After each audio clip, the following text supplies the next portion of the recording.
as now will come Phillips. Phillips looking to work this one around and find the opportunity with Satek. Men at the net for the Flames, trying to create the tunnel in front, and it is a goal in front of the net there.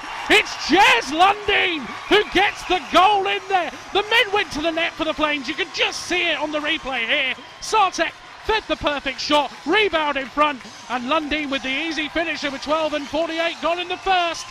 And the first power play opportunity for the Guildford Flames, they get themselves on the board. Yeah.